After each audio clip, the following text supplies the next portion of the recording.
Eu sou Mário Persona e essas são as respostas que eu dei aos que me perguntaram sobre a Bíblia. Alguns me repreenderam pelo tom alarmista das minhas mensagens sobre o coronavírus nas redes sociais, uns apostando numa teoria conspiratória de que a China criou o vírus para ganhar dinheiro, outros dizendo que era muito alarde para um resfriado comum, e outros ainda dizendo que isso que eu estou fazendo é falta de fé. A questão é que quando você conhece a Bíblia, conhece também a natureza humana. E o que acontecia nas quarentenas do passado, quando cidades eram sitiadas por um exército inimigo, eram coisas bastante sérias. Uns morriam de fome, outros comiam os próprios filhos.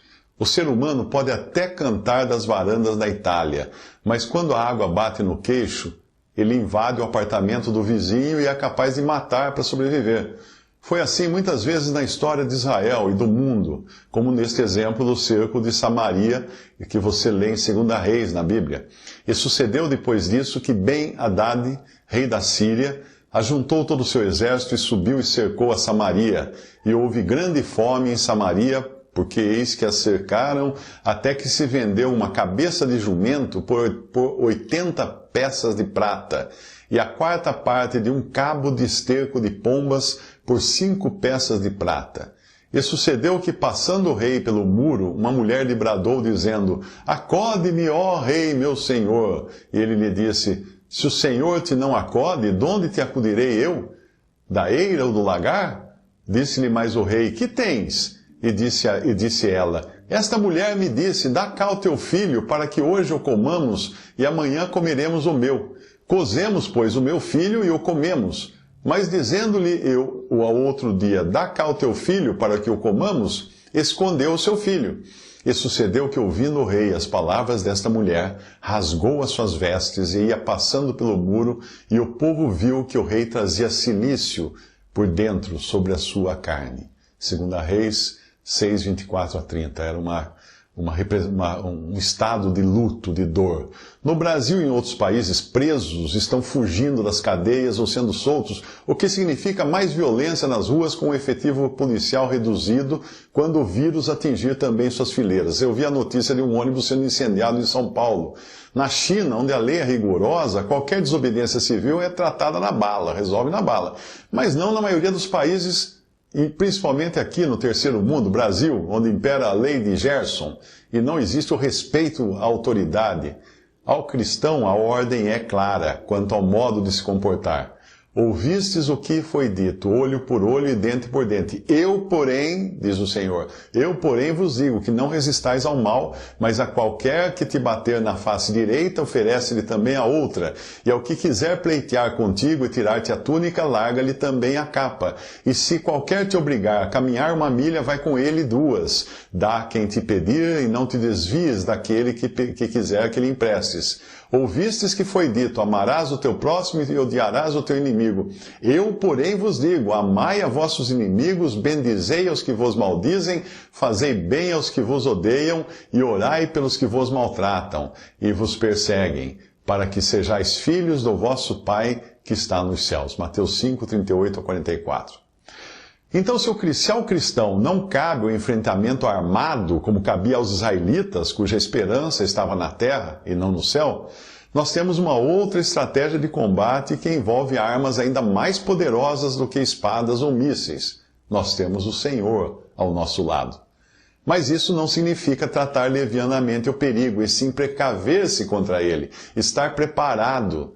Se o ferro está embotado e não se lhe afia o corte, é preciso redobrar a força, mas a sabedoria resolve com bom êxito. Se a cobra morder antes de estar encantada, não há vantagem no encantador. Eclesiastes 10, de 10 a 11, falando de prudência no tratar das coisas. Ainda tenho muito claro na minha memória a imagem do meu pai quando tinha 9 anos de idade, e eu ficava ao lado dele, ele ouvindo as notícias em 1964, no enorme rádio Philco. Quando meu pai percebeu o que estava acontecendo, ele foi ao armazém e procurou fazer provisão do que poderíamos precisar nas semanas seguintes, porque ninguém aqui no Brasil sabia o que viria a seguir. Hoje, isso é história. Mas como no ditado, cautela e caldo de galinha não fazem mal a ninguém, eu acho que meu pai deve ter comprado também caldo de galinha naquela época.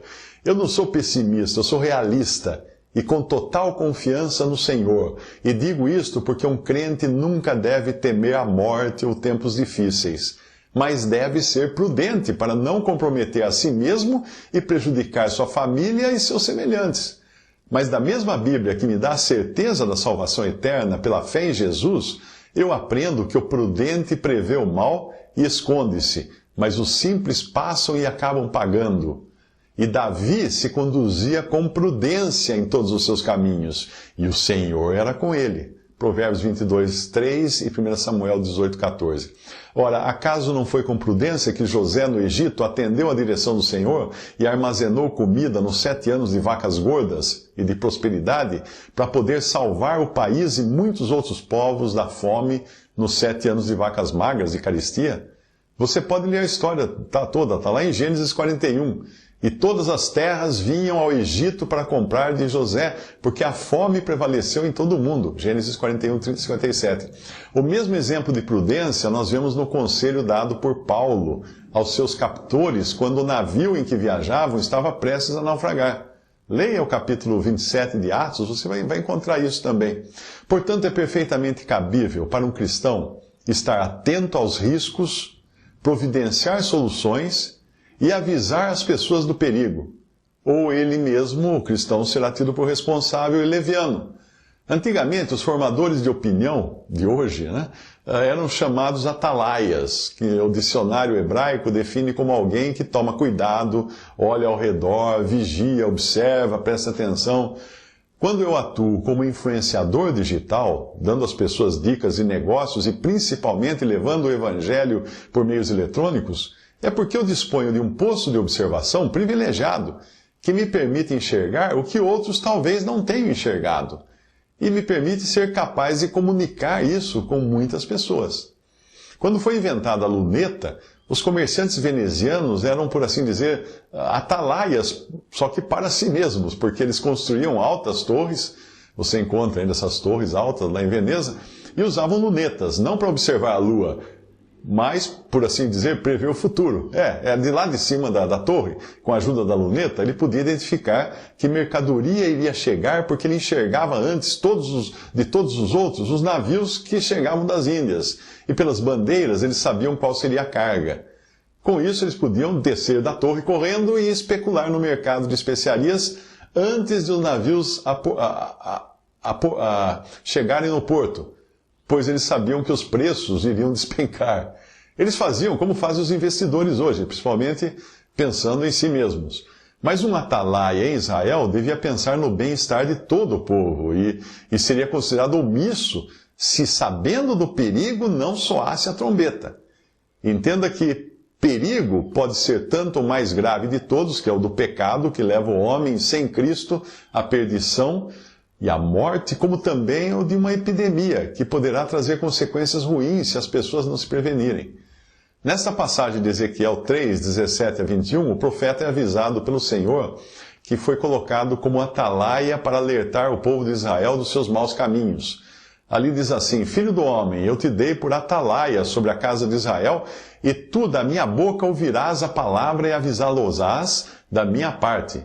Quando eu disser ao ímpio, certamente morrerás, e tu não o avisares, nem falares para avisar o ímpio acerca de seu mau caminho, para salvar a sua vida, aquele ímpio morrerá na sua iniquidade, mas o seu sangue da tua mão o requerirei. Mas se avisares ao ímpio, e ele não se converter da sua impiedade e do seu mau caminho, ele morrerá na sua iniquidade, mas tu livraste a tua alma. Semelhantemente, quando o justo se desviar da sua justiça e cometer iniquidade, e eu puser diante dele um tropeço, ele morrerá, porque tu não o avisaste. No seu pecado ele morrerá. E suas justiças que tiver praticado não serão lembradas, mas o seu sangue da tua mão o requererei. Mas avisando tu o justo para que não peque, e ele não pecar, certamente viverá, porque foi avisado e tu livraste a tua alma. Ezequiel 3, de 17 a 21. Prudência não é um conceito estranho à palavra de Deus. E não significa falta de fé.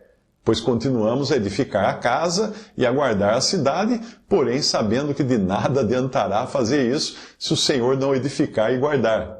Se o Senhor não edificar a casa, em vão trabalham os que a edificam. Se o Senhor não guardar a cidade, em vão vigia a sentinela. Salmo 127, versículo 1. Pois qual de vós, querendo edificar uma torre, não se assenta primeiro a fazer as contas dos gastos para ver se tem com que acabar? Para que não aconteça que depois de haver posto os alicerces, e não a podendo acabar, todos os que a virem comecem a escarnecer dele, dizendo, este homem começou a edificar e não pôde acabar. Ou qual é o rei que, indo à guerra, a pelejar contra outro rei, não se assenta primeiro a tomar conselho sobre se com 10.000 pode ser o encontro do que vem contra ele com 20.000? De outra maneira, estaria o outro ainda longe, estando outro ainda longe, mandaria embaixadores e pediria condições de paz. Lucas 14, 28 a 32. Prudência, tudo isso é prudência.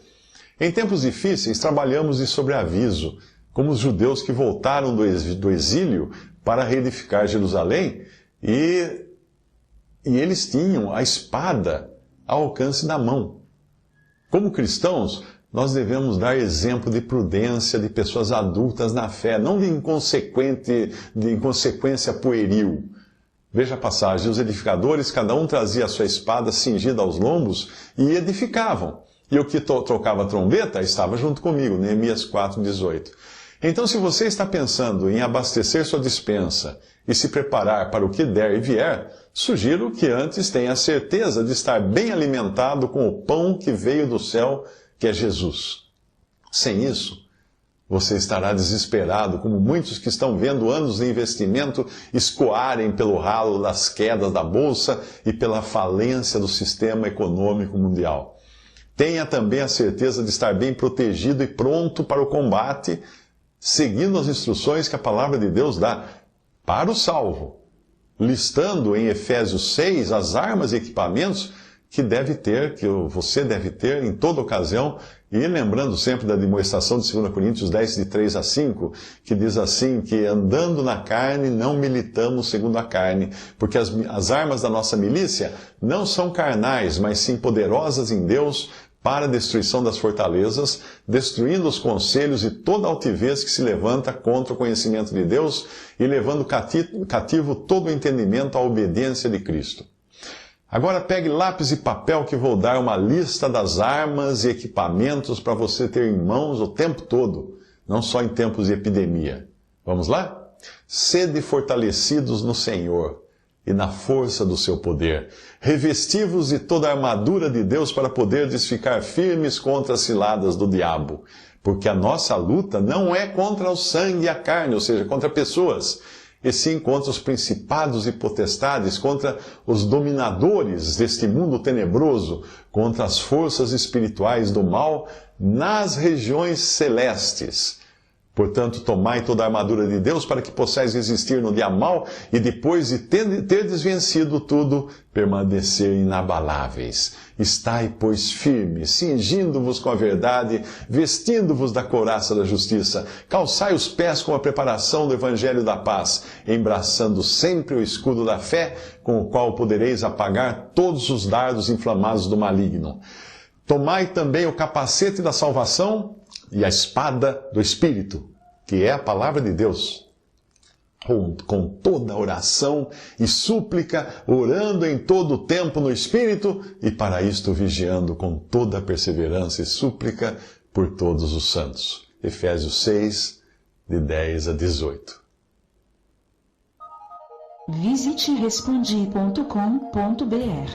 Adquira os livros ou baixe e-books. Visite 3minutos.net. Baixe o aplicativo.